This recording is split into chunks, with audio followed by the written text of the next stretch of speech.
ഗ്രേഡിയൻ അക്കാഡമിയുടെ പുതിയൊരു ക്ലാസ്സിലേക്ക് സ്വാഗതം. നമ്മൾ പഠിച്ചുകൊണ്ടിരുന്നത് towards a gender neutral society എന്ന ഭാഗമാണ്. അതിൽ ഒന്നാമത്തെ ക്ലാസ്സിൽ നമ്മൾ സെക്സും ജെൻഡറും തമ്മിലുള്ള വ്യത്യാസം എന്താണെന്നുള്ള കാര്യം പഠിച്ചു. അപ്പോൾ നിങ്ങളെല്ലാവരും ആ ക്ലാസ് കണ്ടിട്ടുണ്ടാകുമെന്ന് ഞാൻ വിശ്വസിക്കുന്നു. നോട്ട് വേണമെന്നുള്ളവർ എന്ത് ചെയ്യുക, ടെലഗ്രാമിൽ ജോയിൻ ചെയ്യുക, അല്ലാത്തവർ വാട്സാപ്പിൽ മെസ്സേജ് ചെയ്യുക.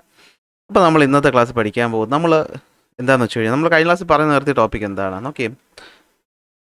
സ്ത്രീക്കും പുരുഷനും ഈ ജെൻഡർ എന്ന് പറഞ്ഞാൽ തന്നെ അല്ലേ മാസ്കുലൈനിറ്റിയും ഫെമിനിറ്റിയും തമ്മിലുള്ള ഒരു വ്യത്യാസത്തെയാണ് നമ്മളിവിടെ ജെൻഡർ എന്നതുകൊണ്ട് ഉദ്ദേശിക്കുന്നത്. ഈ ജെൻഡർ എന്ന് പറയുന്നത് ഒരു എന്താണ്, അത് ജന്മനാ കിട്ടുന്നൊരു കാര്യമല്ലെന്നും നമ്മളത് അക്വയർ ചെയ്യുന്നതാണെന്നും നമുക്ക് ഇഷ്ടമുള്ള ജെൻഡർ ചൂസ് ചെയ്യാനുള്ള അവകാശം നമുക്കുണ്ടെന്നുമാണ് പറയുന്നത്. അപ്പോൾ ഈ ജെൻഡർ എന്ന് പറയുമ്പോൾ മെയിൻലി ആണും പെണ്ണുമാണ് ഉദ്ദേശിക്കുന്നത്. പക്ഷേ ഈ ആണിനെയും പെണ്ണിനെയും നമ്മൾ തുല്യമായിട്ടല്ല എന്ത് ചെയ്യാറ്, ട്രീറ്റ് ചെയ്യാറ്. അപ്പോൾ അത് എന്തുകൊണ്ടാണ് അല്ലെങ്കിൽ എന്താണെന്നൊക്കെയുള്ള കാര്യങ്ങളാണ് നമ്മൾ ഇന്ന് പഠിക്കാൻ പോകുന്നത്. ഇവിടെ ക്ലൗഡിയ ഗോൾഡിൻ എന്ന് പറയുന്ന ഒരാളാണ് ഇവിടെ കാണിച്ചിരിക്കുന്നത്. ആരാന്ന് വെച്ചാൽ 2023 എക്കണോമിക്സിൽ നോബൽ സമ്മാനം കിട്ടിയ വ്യക്തിയാണ്. ഓക്കെ, അതായത് നോബൽ സമ്മാനം വാങ്ങുന്ന മൂന്നാമത്തെ വനിതയാണ് ഇദ്ദേഹം. അപ്പോൾ ഇവർ പറയുന്നത് എന്താണെന്ന് വെച്ച് കഴിഞ്ഞാൽ, അല്ലെങ്കിൽ ഇവർക്ക് ഈ പറയുന്ന നൊബേൽ സമ്മാനം കിട്ടാനുള്ള കാരണം അല്ലെങ്കിൽ ഇവരുടെ ടോപ്പിക് എന്ന് പറഞ്ഞാൽ എന്തായിരുന്നു, working woman and the causes of gender differences in labour force ആണ്. സോ നമുക്കറിയാം ക്ലിയർലി നമ്മുടെ ലോകം മൊത്തം എടുത്താൽ ഇവിടെ ഏറ്റവും കൂടുതൽ ജോലി ചെയ്യുന്ന ആൾക്കാർ പുരുഷന്മാരാണ്, ഏറ്റവും കൂടുതൽ സമ്പാദിക്കുന്ന ആൾക്കാർ പുരുഷന്മാരാണ്, ഏറ്റവും കൂടുതൽ കോടീശ്വരന്മാരും ആരാണ്, പുരുഷന്മാരാണ്, ഏറ്റവും കൂടുതൽ കമ്പനികൾ ഓൺ ചെയ്യുന്നത് നടത്തിക്കുന്നതൊക്കെ ആരാണ്, പുരുഷന്മാരാണ്. സോ പുരുഷന്മാർക്ക് ഇങ്ങനെ ഒരു മേധാവിത്വം കിട്ടുന്ന ഒരു കാര്യം, അതായത് എന്ത് പറ്റുന്നു, സ്ത്രീയും പുരുഷനും തുല്യരല്ലാതായി മാറുന്നു. അപ്പോൾ അതിൻ്റെ കാരണങ്ങളാണ് നമ്മൾ ഇന്ന് പഠിക്കാനായിട്ട് പോകുന്നത്. അതിൽ ആദ്യം വരുന്ന ഒന്നാണ് ജെൻഡർ റോൾസ് എന്ന് പറഞ്ഞു കഴിഞ്ഞാൽ. എന്താണ് ഈ ജെൻഡർ റോൾ എന്ന് വെച്ച് കഴിഞ്ഞാൽ, ഇത് നോക്കിയാൽ തന്നെ നിങ്ങൾക്കൊരു ഐഡിയ കിട്ടും. അതായത് ഇപ്പോൾ ഈ ഒരു പെൺകുട്ടിയുടെ അടുത്ത് ചോദിക്കുകയാണ് ഭാവിയിൽ എന്താകണമെന്ന്. അപ്പോൾ പറയുന്നത് എന്താണ്, ഒരു കാർ റേസിങ് ഇഷ്ടമാണ്, അപ്പോൾ എന്താണ് കാർ റേസർ ആവണമെന്നാണ് ഒരു പെൺകുട്ടി പറയുന്നത്. അപ്പോൾ നിങ്ങൾ തന്നെ നിങ്ങളുടെ ചുറ്റും നോക്കിയാൽ തന്നെ അറിയാം, പൊതുവിൽ നമ്മൾ പറഞ്ഞു വെച്ചേക്കുന്നൊരു കാര്യം, പെൺകുട്ടിയൊക്കെ വണ്ടി ഓടിക്കാനൊന്നും അധികം അറിയില്ല അല്ലേ. ഞങ്ങൾ ഒരു തമാശയ്ക്ക് പറയാറുണ്ട്, ഈ പെൺകുട്ടികൾ ആക്റ്റീവൊക്കെ ഓടിച്ചു പോകുമ്പോൾ ഫ്ലൈറ്റ് പോവുകയാണെന്ന്. കാരണം രണ്ട് സൈഡിൽ കാലൊക്കെ ഇട്ട് അല്ലേ, ഇങ്ങനെ ഇപ്പോൾ വീഴും എന്ന് പറഞ്ഞ രീതിക്കൊക്കെയാണ് പലരും ഓടിച്ചു പോകുന്നത്. അപ്പോൾ നോർമലി നമ്മൾ അവരെ കളിയാക്കാറുണ്ട്. എന്നാൽ ആണുങ്ങൾ നല്ല രീതിയിൽ വണ്ടി ഓടിക്കുന്നവരാണെന്നൊരു ജനറൽ ആയിട്ടുള്ളൊരു ഒരു ഐഡിയ ഉണ്ട് അല്ലേ. ഇപ്പോൾ നമ്മൾ നോക്കിക്കഴിഞ്ഞാൽ ഒരു ആണും പെണ്ണും കാറിൽ പോകുമ്പോൾ 90% ആ കാർ ഓടിക്കുന്ന ഒരു പുരുഷനായിരിക്കും. അയാൾക്ക് പറ്റാതെ വരുമ്പോഴൊക്കെ സ്ത്രീകൾ ഓടിക്കാറുള്ളൂ. എന്നാൽ ബാക്കി 10% നന്നായിട്ട് വണ്ടി ഓടിക്കുന്ന പെണ്ണുങ്ങളും ഉണ്ട്. അതല്ല ഇവിടെ പറയുന്നത്.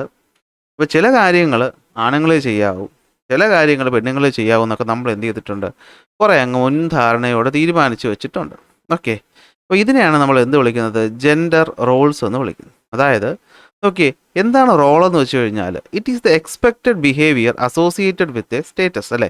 ഒരാൾ ഇപ്പോൾ ഇന്നൊരാൾ ഇന്നതേ ചെയ്യാവൂ എന്ന് നമ്മളങ്ങ് പറയുകയാണ്, നമ്മളങ്ങ് പറഞ്ഞ് വയ്ക്കുകയാണ്, അതാണ് റോൾ എന്ന് വിളിക്കുന്നത്. ഇനി ജെൻഡർ റോൾ എന്ന് വെച്ചാൽ വേറൊന്നുമില്ല, എന്തായിരിക്കും, societal expectation regarding what men and women should do, think, say and wear and how they should behave അല്ലേ. ഒരു ആൾ എങ്ങനെ എന്ത് ചെയ്യണം, എങ്ങനെ ചിന്തിക്കണം, എന്ത് പറയണം, എന്ത് ധരിക്കണം എന്നൊക്കെ ഉള്ള കാര്യം നമ്മുടെ സൊസൈറ്റിക്ക് ഒരു എക്സ്പെക്റ്റേഷനുണ്ട്.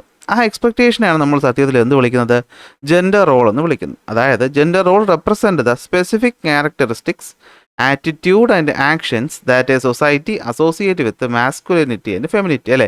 പുരുഷനായാൽ ഇന്നതൊക്കെ ചെയ്യണം, സ്ത്രീ ആയാൽ ഇന്നതൊക്കെ ചെയ്യണം. ഇതിനെയാണ് നമ്മൾ എന്ത് വിളിക്കുന്നത്, ജെൻഡർ റോൾ അല്ലേ. ഇപ്പോൾ നമുക്കൊരു സിനിമയിൽ റോളുണ്ട്, നായകനുണ്ട്, വില്ലനുണ്ട് അല്ലേ. അയാളുടെ റോൾ നന്നായിട്ട് ചെയ്യണമെന്ന് പറയും പോലെ സ്ത്രീ ആയാൽ ഇന്ന കാര്യങ്ങളാണ് ചെയ്യേണ്ടത്, അടുക്കള ജോലി ചെയ്യണം, വീട് വൃത്തിയാക്കണം, കുട്ടികളെ നോക്കണം, ഇത് സ്ത്രീകൾ ചെയ്യണം. പുരുഷനാണെങ്കിൽ രാവിലെ എണീക്കണം, ജോലിക്ക് പോകണം അല്ലെ, സമ്പാദിക്കണം, ഒരു പ്രശ്നം വന്നാൽ മുന്നിലിട്ട് നിൽക്കണം, കരയാൻ പാടില്ല എന്നൊക്കെ ഉള്ള കാര്യം കഴിഞ്ഞ ക്ലാസ്സിൽ ഞാനിത് പറഞ്ഞു തന്നെയാണ്. ഇതിനെയാണ് നമ്മൾ എന്ത് വിളിക്കുന്നത്, ജെൻഡർ റോൾ എന്ന് വിളിക്കുന്നത്. ഓക്കെ, അപ്പോൾ ഇതാണ് ഇവിടെ പറയുന്നത്, എന്താണ് ജെൻഡർ റോൾ എന്ന് പറയുന്നത്. ഇനി ജെൻഡർ റോൾ നല്ലൊരു കാര്യമാണോ എന്ന് ചോദിച്ചാൽ ഒരിക്കലും അല്ല അല്ലേ.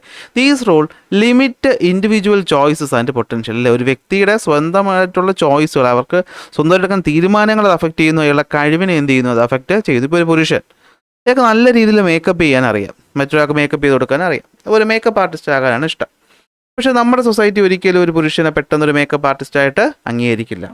നമ്മളിപ്പോൾ പലപ്പോഴും കണ്ടിട്ടുണ്ട്, ട്രാൻസ്ജെൻഡർ ആയിട്ടുള്ള ഒരുപാട് പേര് നല്ല മേക്കപ്പ് ആർട്ടിസ്റ്റുകളായിട്ട് മാറുന്നുണ്ട്. ചില പുരുഷന്മാരും ഈ പറയുന്ന ജോലി കിട്ടാൻ വേണ്ടിയിട്ട് അവരങ്ങനെ അല്ലെങ്കിൽ പോലും ആ രീതിയിലൊക്കെ ഒന്ന് അഭിനയിച്ച് ഒരു ശ്രേണതയൊക്കെ കാണിച്ച് നിൽക്കുന്നതായിട്ട് നമ്മൾ പലപ്പോഴും സൊസൈറ്റിയിൽ എന്ത് ചെയ്യുന്നുണ്ട്, നേരിട്ട് കാണുന്ന ഒരു കാര്യമാണ്. അപ്പോൾ അതൊക്കെ നമ്മളൊരു വ്യക്തിയുടെ വ്യക്തിത്വത്തെ ഇല്ലാതാക്കുന്ന കാര്യങ്ങളാണ്. പക്ഷേ സൊസൈറ്റിയുടെ മുമ്പിൽ അങ്ങനെ കാണാൻ വേണ്ടി അവരങ്ങനെ അഭിനയിക്കേണ്ടതായിട്ട് വരുന്നു, അവരുടെ പൊട്ടൻഷ്യലുകൾ കുറയുന്നു എന്നുള്ളതാണ് എന്താ ജെൻഡർ റോൾസിൻ്റെ ഒരു കുഴപ്പം. സോ ഇതൊരിക്കലും നല്ലൊരു കാര്യം അല്ല എന്നാണ് മനസ്സിലാക്കേണ്ടത്. ഇവിടെ നോക്കിയാൽ നിങ്ങൾക്ക് തന്നെ അറിയാം. നോക്കി, ഇവിടെ ബോയ്സും ഗേൾസും തമ്മിൽ ഒരു ക്വസ്റ്റ്യൻ ചോദിച്ചേക്കണം. അതായത് സ്കൂളിൽ പ്രയർ പാടുന്നത് നോർമലി ആൺകുട്ടികളാണോ പെൺകുട്ടികളാണോ? നോർമലി പെൺകുട്ടികളാണ്. ബെഞ്ചും ഡെസ്കും അറേഞ്ച് ചെയ്തിരുന്ന ക്ലാസ്സിൽ ആരാണ്? നിങ്ങളുടെ ക്ലാസ്സിൽ പെൺകുട്ടികൾ മാത്രമുള്ള ക്ലാസ് അല്ലെങ്കിൽ ആൺകുട്ടികൾ മാത്രമുള്ള ക്ലാസ് അല്ല, മിക്സ്ഡ് ക്ലാസ്സിൻ്റെ കാര്യം ചോദിക്കുന്നത്. ജനറലി ഇത് ആൺകുട്ടികളായിരിക്കും അല്ലേ. Digital tools in the class room, okay, ഇതൊക്കെ അറേഞ്ച് ചെയ്യുന്ന ആരായിരിക്കും? ഒന്നുകിൽ ക്ലാസ് ലീഡർ ഉണ്ടെങ്കിൽ അവരായിരിക്കും ചെയ്യുന്നത്. എങ്കിലും കൂടുതലും നമുക്ക് ആര് പറയാം, ഡിജിറ്റലാന്ന് പറയുമ്പോൾ ടെക്നോളജിയായിട്ട് ബന്ധപ്പെട്ട് വരുന്നതാണ്. അപ്പോൾ അതിന് കൂടുതൽ അറിവുള്ളത് ആൺകുട്ടികളാണെന്നൊരു ധാരണ ഉണ്ട്. എന്നാൽ എപ്പോഴും അങ്ങനെയല്ല, എന്നാലും ഞാൻ പറയുന്നതാണേ. Okay, discharge duties outside which are not of the class അല്ലാതെ മറ്റു കാര്യങ്ങൾ ചെയ്യുന്നതൊക്കെ എന്താണ്, ജനറലി ആൺകുട്ടികളായിരിക്കും. അത് ഞാനൊക്കെ കുറച്ച് പഴയ ആൾക്കാരായതുകൊണ്ട് ഞാൻ എൻ്റെ ഒരു അഭിപ്രായം പറയുന്നതാണ്. ഇപ്പോൾ നിങ്ങളുടെ ഇവിടെ വ്യത്യാസമുണ്ട്, ഇവിടെ ബുക്കിൽ അത് തന്നെയാണ് പറയുന്നത്. ഇപ്പോൾ എല്ലാം ടുഗദറായിട്ടാണ് അത് ചെയ്യുന്നതെങ്കിലും ബേസിക്കലി അങ്ങനെയാണ് അല്ലേ. ഇപ്പോൾ നിങ്ങൾ ആലോചിച്ച് നോക്കിയേ, ക്ലാസ്സിൽ വന്ന് ബെഞ്ചും ഡെസ്കും പിടിച്ചിടുന്ന അങ്ങനെ കുറച്ച് അധ്വാനമുള്ള ജോലികളൊക്കെ കൂടുതൽ ആൺകുട്ടികളാണ് ചെയ്യുന്നത്. പക്ഷേ ക്ലാസ്സിൽ ടീച്ചർ വരുമ്പോൾ മറ്റേ പണ്ട് ഞങ്ങളൊക്കെ പഠിച്ചപ്പോൾ ബ്ലാക്ക് ബോർഡ് ഉണ്ടായിരുന്നു. ബ്ലാക്ക് ബോർഡിൻ്റെ ഇവിടെ ഇങ്ങനെ ഇന്ന് വന്ന കുട്ടികളുടെ എണ്ണം, സ്ട്രെങ്ത് എഴുതുക, ഡേറ്റ് എഴുതുക, സബ്ജക്റ്റിൻ്റെ പേരെഴുതുക. ഇത് മിക്കവാറും പെൺകുട്ടികളാണ് ചെയ്ത് ഞാൻ കണ്ടിട്ടുള്ളത്. കാരണം നല്ല കൈയക്ഷരമൊക്കെ ഉള്ളത് അവർക്കാണ്. കണ്ടോ, ഇപ്പോൾ ഞാൻ പറഞ്ഞത് എന്താണ്, ഒരു സ്റ്റീരിയോ ടൈപ്പാണ്. നല്ല കൈയക്ഷരം ഉള്ളത് പെൺകുട്ടിയൊക്കെയാണ്. അത് ഉറപ്പൊന്നുമില്ല, നന്നായിട്ട് എഴുതുന്ന ആൺകുട്ടികളില്ലേ. പക്ഷെ നമ്മൾ അങ്ങനെയൊക്കെ കുറേ അങ്ങ് തീരുമാനിച്ച് വെച്ചിട്ടുണ്ട്. ഇതാണ് എന്തെന്ന് പറയുന്നത്, സ്റ്റീരിയോ ടൈപ്പ് എന്ന് പറയുന്നു. ഓക്കെ, ഇനി gender stereo type, social norms നമ്മളെടുത്ത് നോക്കുമ്പോഴത്തേക്കും ഇവിടെ പറയുന്ന വേറൊന്നുമില്ല. ഓക്കെ, ഇപ്പോൾ നമുക്കറിയാം സതി എന്ന് പറയുന്ന ഒരു ആചാരം നമ്മുടെ നാട്ടിലുണ്ടായിരുന്നു. ഇതെന്താ സംഭവം എന്ന് വെച്ച് കഴിഞ്ഞാൽ, ഭർത്താവ് മരിച്ച പെൺകുട്ടി വിഡോ എന്ത് ചെയ്യണം, അവരെ കൂടെ എന്ത് ചെയ്യുന്നു, നമ്മൾ ചിതയിലോട്ട് എടുത്തിടുന്നു, ഈ ഒരു പരിപാടി. പക്ഷേ ഭാര്യ മരിക്കുന്നത് ഭർത്താക്കന്മാരൊരിക്കലും ഇത് ചെയ്യാറില്ല. ഭാര്യയ്ക്ക് മാത്രമേ ഉള്ളൂ, പെണ്ണുങ്ങൾക്ക് മാത്രമേ ഒരു പ്രശ്നമുള്ളൂ. സോ ഇതെന്താണ്, അതൊരു സോഷ്യൽ നോം ആയിരുന്നു. അപ്പോൾ എന്താണ് സോഷ്യൽ നോം എന്ന് വെച്ചാൽ, അത് പറഞ്ഞിട്ട് ഇങ്ങോട്ട് വരുന്നതായിരിക്കും നല്ലത്. സോഷ്യൽ നോം എന്ന് വെച്ച് കഴിഞ്ഞാൽ നമ്മുടെ ചുറ്റും എഴുതപ്പെടാത്ത കുറേ നിയമങ്ങളുണ്ട്. അതായത് പണ്ട് തൊട്ടേ ഇങ്ങനെ ഫോളോ ചെയ്ത് വരുന്നു. അപ്പോൾ നമ്മൾ എന്ത് ചെയ്യുന്നു, അങ്ങ് ഫോളോ ചെയ്യുന്നു. അതായത് ഇപ്പോൾ സതി എന്ന് പറയുന്നൊരു കാര്യം കേൾക്കുമ്പോൾ നമുക്ക് തോന്നും അയ്യോ എന്തൊരു ക്രൂരതയാണെന്നല്ലേ. പക്ഷേ അന്ന് അതങ്ങനെ തോന്നിയിട്ടില്ല. അന്നത്തെ സ്ത്രീകൾക്ക് പോലും അങ്ങനെ തോന്നിയിട്ടില്ല എന്നുള്ളതാണ് അവിടുത്തെ പ്രശ്നം എന്ന് പറയുന്നത്.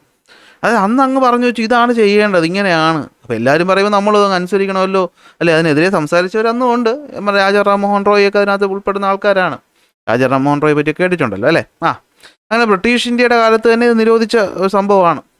എന്നാൽ അന്ന് ഇതെന്തായിരുന്നു, ഒരു സോഷ്യൽ നോമായിരുന്നു. അൺടച്ചബിലിറ്റി അല്ലേ, തൊട്ടുകൂടായ്മ അന്നത്തെ ഒരു സോഷ്യൽ നോമായിരുന്നു. അതെന്താണ്, ഈ ലോവർ ക്ലാസ്സിൽ നിന്ന് അന്ന് കരുതപ്പെട്ടിരുന്ന ആൾക്കാർ ഈ പറഞ്ഞ അപ്പർ ക്ലാസ്സുകാരെ കാണുമ്പോൾ ദൂരോട്ട് മാറി നിൽക്കണം. അവരെ തൊട്ടാൽ പോയി പ്രശ്നമാണ്. ഓക്കെ, അപ്പോൾ ഇങ്ങനത്തെ കുറേ കാര്യങ്ങൾ ഇപ്പോൾ നമ്മളൊന്ന് ആലോചിക്കുമ്പോൾ അയ്യോ എത്ര ദുഷ്ടന്മാരായ ജനങ്ങളായിരുന്നു അല്ലേ അന്നുണ്ടായിരുന്നു നമുക്ക് തോന്നും. പക്ഷെ നമ്മൾ ഇന്ന് ചെയ്യുന്ന പല കാര്യങ്ങളും കുറേ കാലം കഴിയുമ്പോൾ ആ ജനറേഷനിൽ ഇങ്ങോട്ട് നമ്മളെ പറ്റി ചോദിക്കും, ഇവരൊക്കെ എന്ത് മനുഷ്യന്മാരായിരുന്നു, ഇവർ കാണിക്കുന്നതൊക്കെ ശരിയാണോ. അപ്പോൾ ഇതാണ് സോഷ്യൽ നോം എന്ന് പറയുന്നത്. നമ്മുടെ ചുറ്റും എഴുതപ്പെടാത്ത കുറേ കാര്യങ്ങളുണ്ട്. അപ്പോൾ വാട്ട് ഈസ് സോഷ്യൽ നോം എന്ന് ചോദിച്ചാൽ, there are certain norms around us which are unwritten but have existed in society since time immemorial. These are called social norms. These are unwritten laws regarding beliefs, behavior, attitude that are considered acceptable in a certain social group of culture. ചോദിച്ചാൽ ഇതാണ് പറയേണ്ടത്. അപ്പോൾ ഇതാണ് എന്ത് social നോം എന്ന് പറയുന്നത്. ഈ സോഷ്യൽ നോമിന് എക്സാമ്പിളായിട്ട് വന്ന രണ്ട് കേസുകളാണ് സതിയും അൺടച്ചബിലിറ്റിയും. അപ്പോൾ ഇത് നമ്മുടെ സൊസൈറ്റിയിൽ എക്സിസ്റ്റ് ചെയ്തിരുന്ന കാര്യമാണ്. കണ്ടോ, ഇത് നല്ലൊരു കാര്യമാണോ? അല്ല. അതും അല്ലാന്ന് പിന്നീട് മനസ്സിലായപ്പോൾ നമ്മളെ പാർലമെൻറ്റ് തന്നെ എന്ത് ചെയ്യുന്നുണ്ട്, ഇത് ബ്രിട്ടീഷുകാരുടെ സമയത്ത് നിരോധിച്ചു. എന്നാൽ നമ്മുടെ ഇന്ത്യ രൂപീകരിച്ച് പാർലമെൻറ്റും എന്ത് ചെയ്യുന്നുണ്ട്, സതി അബോളിഷൻ ചെയ്യുന്നുണ്ട്. അതുപോലെ അൺടച്ചബിലിറ്റിക്കെതിരെ നമ്മുടെ article 17 of the Indian constitution എന്ത് ചെയ്യുന്നുണ്ട്, അൺടച്ചബിലിറ്റി ഒഫൻസ് ആണെന്ന് പറയുന്നുണ്ട്. അതുപോലെ 1955 അൺടച്ചബിലിറ്റി ഒഫൻസ് ആക്റ്റും വരുന്നുണ്ട്. അപ്പോൾ ഇത്തരം സോഷ്യൽ നോംസുകൾ നമ്മുടെ സൊസൈറ്റിയിൽ തുല്യത ഇല്ലാതാക്കുന്നു എന്നുള്ളത് മനസ്സിലാക്കുക. ഓക്കെ, അപ്പോൾ ഈ തുല്യത ഇല്ലാതാക്കുന്നത് ഒരിക്കലും നല്ലൊരു കാര്യം അല്ല. അപ്പോൾ ഈ സോഷ്യൽ നോംസിനാണ് നമുക്ക് അതിനകത്തുള്ള ഈവലായിട്ടുള്ള തെറ്റായിട്ടുള്ള കാര്യങ്ങൾ നമ്മൾ എന്ത് ചെയ്യണം, മാറ്റണം. അതാണ് ഇവിടെ ഉദ്ദേശിക്കുന്നത്. അപ്പോൾ ഇവിടെ മൊത്തം നിങ്ങൾക്ക് എന്ത് പഠിക്കണമെന്നൊക്കെ ഒരു ചോദ്യം വരും അല്ലേ. ഇതിപ്പോൾ ഒരു പരീക്ഷ ഓറിയൻറ്റഡ് എങ്ങനെയാണ് ചോദ്യം വരുന്നതെന്ന് അത് നമുക്കും അറിയില്ല. ഈ ഒരു ചാപ്റ്ററിൽ നിന്ന് എങ്ങനെ ക്വസ്റ്റ്യൻ വരുന്നതെന്ന് മോഡൽ ചോദ്യം വരുമ്പോൾ ഞാൻ എന്തായാലും അത് നമ്മുടെ ചാനൽ അപ്ലോഡ് ചെയ്യാം. തൽക്കാലം നിങ്ങൾ ഈ ഒരു പോയിന്റുകൾ പഠിച്ചു വയ്ക്കാൻ ശ്രമിക്കുക. ഈ പോയിന്റുകളാണ് നിങ്ങൾ കാണാതെ പഠിക്കുന്നത്. ടെക്സ്റ്റ് ബുക്ക് വായിച്ചു പോകുമ്പോൾ നമ്മൾ പഠിക്കാനായിട്ട് ഒരു രസമില്ല അതിനകത്ത്. പക്ഷേ ഈ ഒരു പോയിന്റ് ആയിട്ട് ഞാൻ തന്നിട്ടുണ്ട്, ഇത് നിങ്ങൾ എന്ത് ചെയ്യണം, മനഃപ്പാടമാക്കി വെക്കണം. ഓക്കെ, ഇനി ജെൻഡർ സ്റ്റീരിയോ ടൈപ്പുകളിലോട്ട് പോവാം. ജെൻഡർ സ്റ്റീരിയോ ടൈപ്പ് അങ്ങനെ ഞാൻ പിന്നെ എടുത്ത് പ്രത്യേകിച്ച് പറയേണ്ട കാര്യമൊന്നുമില്ല. ഇവിടെ അതിന് മുമ്പായിട്ടൊരു കാര്യം കിടപ്പുണ്ട്. അതായത് ലോസും നോംസും തമ്മിലുള്ള വ്യത്യാസമാണ്. ഇപ്പോൾ do not waste drinking water എന്ന് പറയുന്നത് എന്താണ്, അതൊരു നിയമമായിട്ട് നമുക്ക് എന്ത് ചെയ്യാം, കണക്കാക്കാൻ ഇപ്പോൾ പറ്റും. എന്നാലും അതിന് നിയമമല്ല. ഫിസിക്കലി ഹരാസ് ചെയ്യാൻ പാടില്ല, അതിപ്പോൾ നിയമമുണ്ട്. റെസ്പെക്ട് എല്ലാ സിറ്റിസൺ, അത് സോഷ്യൽ നോമാണ്. Two wheeler should wear helmet, നിയമമാണ്, റൂളാണ്. Do not discriminate anyone on the based of physical features എന്ന് റൂളായിട്ടില്ല, എന്നാലും അത് നോമാണ്. Every individual has the right to legitimate election, അത് റൂളാണ്. Protect the elderly citizen, protect അത് റൂളാണെന്ന് വേണമെങ്കിൽ പറയാം. ഗിവിങ് ആൻഡ് അക്സെപ്റ്റിംഗ് ഡവറി, റൂളാണ്. അപ്പോൾ ചില കാര്യങ്ങൾ നമ്മളെ ചുറ്റും നമ്മൾ അനുസരിക്കുന്ന നിയമവും, ചിലത് എന്താണ് നോംസ് എന്ന് വെച്ചാൽ പറഞ്ഞു പോയ കാര്യങ്ങൾ. ഇപ്പോൾ പ്രായമായവരെ കാണുമ്പോൾ നമ്മൾ എന്ന് എണീറ്റ് നിൽക്കാറുണ്ട്, അല്ലെ കാലുമ്മേ കാലിട്ടൊക്കെ ഇരിക്കുകയാണെങ്കിൽ അതൊന്ന് മാറ്റിയിട്ടൊന്ന് ഒരു ബഹുമാനം കാണിക്കാറുണ്ട്. ഒരു അധ്യാപകൻ ക്ലാസ്സിൽ കയറി വരുമ്പോൾ എണീക്കുന്നത് റെസ്പെക്റ്റ് കാണിക്കാനായിട്ട്, അതൊന്നും പറഞ്ഞ് അധ്യാപകൻ വരുമ്പോൾ എണീറ്റിരിക്കണമെന്ന് എടുത്ത് നിയമമൊന്നും പറഞ്ഞിട്ടില്ലല്ലോ എന്ന് ചോദിച്ചാൽ ഇല്ല. പക്ഷെ നമ്മളത് ചെയ്യുന്നു. അതിൽ കുറേ കാര്യം നല്ലതാണ്, ചിലതൊക്കെ നമുക്ക് വേണമെങ്കിൽ എന്ത് ചെയ്യാം, മാറ്റാവുന്നതുമാണ്. ബാക്കിയൊക്കെ നിങ്ങളുടെ ഇഷ്ടം. ശരി, ജെൻഡർ സ്റ്റീരിയോ ടൈപ്പിലോട്ട് വരാം. ഇത് നിങ്ങൾക്ക് പ്രത്യേകിച്ച് പറഞ്ഞു തരേണ്ട കാര്യമൊന്നുമില്ല. Okay, all women are affectionate, അല്ല എല്ലാ സ്ത്രീകളും വളരെ സ്നേഹമുള്ളവരാണ്, കരുതലുള്ളവരാണെന്നാണെങ്കിൽ നമുക്കറിയാം. നമ്മുടെ ജോളിയുടെ കേസൊക്കെ നമ്മൾ വാർത്തയെ കണ്ടതാണല്ലേ. ഒരു കുടുംബത്തിലുള്ള എല്ലാവരും വിഷം കൊടുത്ത് പോകുന്നത് സ്ത്രീ തന്നെയാണ്. മറ്റു പലരെയും കൊല്ലുന്ന സ്ത്രീകളെ പറ്റി നമ്മൾ കേട്ടിട്ടുണ്ട്. അപ്പോൾ എല്ലാ സ്ത്രീകളും, ഈ ഓൾ വുമൺ എന്നുള്ളത് ഇവിടെ തെറ്റാണല്ലേ. എന്നാൽ നമ്മൾ എന്ത് ചെയ്യാണ്, സ്റ്റീരിയോ ടൈപ്പ് ആക്കി അങ്ങ് വച്ചേക്കുകയാണ്. അപ്പോൾ എന്താണ് സ്റ്റീരിയോ ടൈപ്പ് എന്നുള്ള കാര്യം നിങ്ങൾക്ക് അറിയാമല്ലോ അല്ലേ. സ്റ്റീരിയോ ടൈപ്പ് എന്ന് വെച്ച് കഴിഞ്ഞാൽ എന്താണ്, നമുക്ക് stereotype is a social classification of people into group based on oversimplified and generalised assumptions. കുറേ മുൻധാരണകളോടുകൂടി നമ്മൾ എന്ത് ചെയ്യുന്നു, ഒരു സൊസൈറ്റിയിലുള്ള ആൾക്കാരെ കൊണ്ട് ക്ലാസിഫൈ ചെയ്യുന്നതാണ് നമ്മൾ എന്ത് വിളിക്കുന്നത്, സ്റ്റീരിയോ ടൈപ്പ് എന്ന് വിളിക്കുന്നത്. അതായത് stereotypes are created by simply representing such incorrect or partially correct notions as the basic quality of men and women. അല്ലെ സ്ത്രീയുടെയും പുരുഷൻ്റെയും ക്വാളിറ്റികളാണെന്ന് നമ്മൾ എന്ത് ചെയ്തു, തെറ്റായിട്ടുള്ള അല്ലെങ്കിൽ എന്താണ് വളരെ സിംപ്ലിഫൈഡ് ആയിട്ടുള്ള ഫാക്റ്റുകൾ ഉപയോഗിച്ച് നമ്മൾ അങ്ങ് ജനറലൈസ് ചെയ്യുന്ന ഒരു പരിപാടിയാണ് എന്തെന്ന് പറയുന്നത്, സ്റ്റീരിയോ ടൈപ്പ് എന്ന് പറയുന്നത്. അതായത് നമ്മളങ്ങ് പറയുകയാണ് ഇങ്ങനെയൊക്കെയാണ്. ഇപ്പോൾ നോക്കി, most of the difficult work done by men, അല്ലെ ബുദ്ധിമുട്ടുള്ള ജോലികൾ ചെയ്യേണ്ട ആണുങ്ങളാണ്. It is the responsibility of the man to support the entire family, കുടുംബം നോക്കേണ്ടത് ആണുങ്ങളാണ്. സ്പോർട്സും ഡ്രൈവിംഗും ഒക്കെ ആണുങ്ങൾക്കാണ് suitable. Woman in general cannot do work that require much physical exertion, അതായത് ഒരുപാട് ആരോഗ്യമുള്ള ജോലികളൊന്നും സ്ത്രീയൊക്കെ ചെയ്യാൻ പറ്റത്തില്ല. ഇതിങ്ങനെ പറയുന്ന കുറേ കാര്യങ്ങൾ നമ്മളങ്ങ് അസൈൻ ചെയ്ത് വയ്ക്കും. ഇതിനെയാണ് നമ്മൾ എന്ത് വിളിക്കുന്നത്, സ്റ്റീരിയോ ടൈപ്പ് എന്ന് വിളിക്കുന്നത്. ഓക്കെ, ഇതെന്താണ്, ഇത് കുറേ കാലങ്ങളായിട്ട് ആൾക്കാർ ചെയ്തു വരുന്നത് നമ്മൾ എന്ത് ചെയ്യണം, അങ്ങ് മിസ്റ്റേക്ക് ആയിട്ട് എടുക്കുകയാണ്. ഇത് അങ്ങനെ പാടുള്ളൂ, അല്ലെങ്കിൽ ഇതൊരു quality of men and women ആയിട്ട് നമ്മളങ്ങ് ചിത്രീകരിക്കുമ്പോഴാണ് അത് എന്തായിട്ട് മാറുന്നത്, സ്റ്റീരിയോ ടൈപ്പായിട്ട് മാറുന്നത്. So they are created by simply representing such incorrect or partially correct നോഷൻസിൽ, തെറ്റായതോ അല്ലെങ്കിൽ എന്താണ് പകുതി കറക്റ്റായതുള്ള കാര്യങ്ങൾ വെച്ച് നമ്മൾ അങ്ങ് ഉറപ്പിക്കുമ്പോഴാണ് എന്തുണ്ടാകുന്നത്, സ്റ്റീരിയോ ടൈപ്പുകൾ ഉണ്ടാകുന്നത്. ഇത് നല്ലൊരു കാര്യമല്ല. അപ്പോൾ നമ്മളിപ്പോൾ പറഞ്ഞ ജെൻഡർ നോംസ്, ജെൻഡർ റോൾസും നോംസും സ്റ്റീരിയോ ടൈപ്സും ഒക്കെയാണ് സത്യത്തിൽ എന്തിന് കാരണമാകുന്നത്, ജെൻഡർ ഇൻ ഇക്വാലിറ്റിക്ക് കാരണമാകുന്നത്. അപ്പോൾ what is the reason for gender in equality എന്നൊരു ചോദ്യം വന്നാൽ നിങ്ങൾ പറയണം എന്താണ്, ഈ പറയുന്ന ജെൻഡർ റോളും നോംസും സ്റ്റീരിയോ ടൈപ്സും ഒക്കെ ഒരു വ്യക്തിയുടെ കഴിവിനെ എന്ത് ചെയ്യുകയാണ്, ലിമിറ്റ് ചെയ്യുകയാണ്. ഇനി മീഡിയയുടെ ഇൻഫ്ലുവൻസ് നോക്കാം. Media and gender stereo type നോക്കിയാൽ നമ്മൾ കണ്ടിട്ടുണ്ട് പരസ്യങ്ങൾ, കറിപ്പൊടിയുടെ പരസ്യം, ഡിഷ് വാഷിൻ്റെ പരസ്യം കൂടുതൽ സ്ത്രീകളായിരിക്കും അല്ലേ. യൂട്ടൻസിൽസ്, പാത്രങ്ങളുടെ പരസ്യം, എന്നാൽ കോസ്മെറ്റിക്സിൻ്റെ പരസ്യം സ്ത്രീകളായിരിക്കും. എന്നാൽ ബൈക്കിൻ്റെ പരസ്യത്തിൽ നമ്മൾ അധികം പെണ്ണുങ്ങളെ കാണാറില്ല, പുരുഷന്മാർ പോകുമ്പോൾ അല്ലെ നല്ല സൂപ്പർ ബൈക്കിൽ വരുന്ന ആണിൻ്റെ പുറകെ ഒരു പെൺകുട്ടി കയറി പോകുന്നതായിട്ടൊക്കെ നമ്മൾ പരസ്യം കാണാറുണ്ട്. അല്ലെങ്കിൽ പെണ്ണുങ്ങൾ ഉപയോഗിക്കുന്നു എന്ന് നമ്മൾ പറയപ്പെടുന്ന സ്കൂട്ടറുകളുടെ പരസ്യത്തിലും പെണ്ണുങ്ങൾ കാണാറുണ്ട്. പക്ഷേ ബൈക്കിൻ്റെ പരസ്യത്തിലോട്ട് നമ്മളധികം, അല്ലെങ്കിൽ സ്പോർട്സ് കാറുകൾ, കൂടിയ കാറുകളൊക്കെ നമ്മൾ ആണുങ്ങളെയാണ് എപ്പോഴും കാണുന്നത്. സ്പോർട്സ് പ്രോഡക്റ്റുകൾ ആണുങ്ങളെയാണ് കാണുന്നത്. Financial institutions, bank, mutual fund, അങ്ങനത്തെ കാര്യങ്ങൾ, സിമെൻറ്റിൻ്റെ പരസ്യം, ഇതൊക്കെ ഒന്ന് എക്സാമ്പിളായിട്ട് എടുത്ത് നോക്കിയാൽ നമുക്കറിയാം. അങ്ങനെയുള്ള ചില കാര്യങ്ങൾ നമ്മൾ ആണുങ്ങളെ മാത്രമേ കാണാറുള്ളൂ അല്ലേ. സ്ത്രീകളെ നമ്മൾ എന്ത് ചെയ്യാറില്ല. അതായത് നമ്മളെ മീഡിയ തന്നെ അങ്ങ് നമ്മളെ മനസ്സിലോട്ട് അടിച്ചേൽപ്പിക്കുകയാണ്, ഇതൊക്കെയാണ് പെണ്ണുങ്ങൾ ചെയ്യേണ്ടത്, ഇതൊക്കെയാണ് ആണുങ്ങൾ ചെയ്യേണ്ടത്. അതായത് നമ്മുടെ മീഡിയയ്ക്കും ഈ പറയുന്ന സ്റ്റീരിയോ ടൈപ്പ് വയ്ക്കുന്നതിൽ ഒരുപാട് ഇമ്പോർട്ടൻസ് ഉണ്ട്. ഇനി ലാംഗ്വേജിൻ്റെ ജെൻഡർ സ്റ്റീരിയോ ടൈപ്പ് എന്ന് വെച്ച് കഴിഞ്ഞാൽ ഭാഷയിലുള്ള പ്രശ്നങ്ങളുമുണ്ട്. നിങ്ങൾ നോക്കിയേ, സിറ്റിസൺ അല്ലേ, we the citizen of India. ഈ സിറ്റിസൺ എന്ന് പറയുമ്പോൾ നമ്മൾ ബേസിക്കലി നമ്മൾ ആണുങ്ങളെയാണ് കാണുന്നത് അല്ലേ. പക്ഷേ സത്യത്തിൽ സിറ്റിസണകത്ത് പെണ്ണുങ്ങളും ഇല്ലേ അല്ലേ, ഒന്ന് ആലോചിച്ച് നോക്കിയേ. കാരണം പക്ഷെ ഇത് പണ്ടത്തെ കാലത്ത് പുരുഷന്മാർക്ക് മാത്രമേ ഈ പറയുന്ന രാജ്യത്ത് അവകാശങ്ങൾ ഉണ്ടായിരുന്നുള്ളൂ വളരെ പണ്ട് കാലത്ത്. അപ്പോൾ അന്നൊക്കെ ഉണ്ടായ വാക്കുകളാണ് ഈ സിറ്റിസൺ എന്നൊക്കെ പറയുന്നത്. നമ്മളിപ്പോഴും ഇത് ഉപയോഗിക്കുന്നു, നമ്മൾ പറയും അതിനകത്ത് ആണും പെണ്ണും ഉണ്ടെങ്കിലും ബേസിക്കലി ഇത് ആണുങ്ങളാണ് ഉദ്ദേശിക്കുന്നത് അല്ലേ. നിങ്ങൾ മെയിൽ ഡോക്ടർ എന്ന് കേൾക്കാറില്ല, പക്ഷേ ലേഡി ഡോക്ടർ എന്ന് കേൾക്കാറുണ്ട് അല്ലേ. ഡോക്ടർ എന്ന് വെച്ചാൽ ആൺ ഡോക്ടർ, മറ്റത് ഒരു ലേഡി ഡോക്ടർ, നമ്മൾ ആ ലേഡി സ്പെസിഫൈ ചെയ്യണം അല്ലേ. ക്രിക്കറ്റ് എന്ന് പറഞ്ഞാൽ ക്രിക്കറ്റ് പ്ലെയർ എന്ന് വെച്ച് കഴിഞ്ഞാൽ നമുക്ക് പുരുഷ ക്രിക്കറ്റേഴ്സാണ്. പെണ്ണുങ്ങൾക്കാണെങ്കിൽ അത് വുമൺ ക്രിക്കറ്റ് എന്ന് പ്രത്യേകിച്ച് എടുത്ത് പറയണം. വേണോ വേണ്ടേ? ഫുട്ബോൾ എന്ന് വെച്ചാൽ നമുക്കത് ആണുങ്ങളുടെ കളിയാണ് ഫുട്ബോൾ, അല്ല പെണ്ണുങ്ങളെ കളിയൊന്നും. പെണ്ണുങ്ങളും കളിക്കുന്നുണ്ടെങ്കിലും അത് വുമൺ ഫുട്ബോൾ, അതെന്തോ കുറഞ്ഞൊരു സംഭവമായിട്ട് നമ്മൾ കാണാം. അല്ല നമ്മൾ എത്ര പേര് ഇന്ന് സ്ത്രീകളുടെ വേൾഡ് കപ്പ് കാണാറുണ്ട്? ഇല്ല, നമ്മൾ ആണുങ്ങളെ കാര്യം കാണാറുള്ളൂ. അപ്പം അങ്ങനെ കുറേ വാക്കുകൾ നമ്മുടെ ഭാഷയിലും എന്തുണ്ട്, ഇങ്ങനെ ജെൻഡർ ഡിസ്ക്രിമിനേറ്റ് ചെയ്യുന്ന ഇതുണ്ട്. അതായത് മോസ്റ്റ്ലി ആണുങ്ങളെ അഡ്രസ്സ് ചെയ്യുന്നത്, അത് ആണുങ്ങളെ ഉള്ളൂ അല്ലേ. ഇപ്പോൾ പോലീസ് എന്ന് പറഞ്ഞാൽ നമ്മളെ മനസ്സിൽ പെണ്ണുങ്ങൾ എപ്പോഴേലും വരാറുണ്ടോ? ഇല്ല, പോലീസ് എന്ന് പറഞ്ഞാൽ ആണുങ്ങൾ. മറ്റേത് ലേഡി പോലീസ്, പിങ്ക് പോലീസ് എന്നൊക്കെ ഒരു പ്രത്യേകം പറയണം. അപ്പോൾ ആ പോലീസ് എന്ന വാക്ക് തന്നെ എന്താണ്, പുരുഷന്മാർക്ക് വേണ്ടി മാത്രമുള്ളതാണ്. ഓക്കെ, ഇതൊക്കെയാണ് നമ്മുടെ ഭാഷയിലും എന്തുണ്ട്, ജെൻഡർ സ്റ്റീരിയോ ടൈപ്പുകൾ ഉണ്ടെന്ന് പറയുന്നതിൻ്റെ അർത്ഥം. എന്നാൽ ചില വാക്കുകളുണ്ട്. ടീച്ചർ, നമ്മൾ ടീച്ചറും സാറും എന്നങ്ങ് ഉപയോഗിക്കുക അല്ലേ.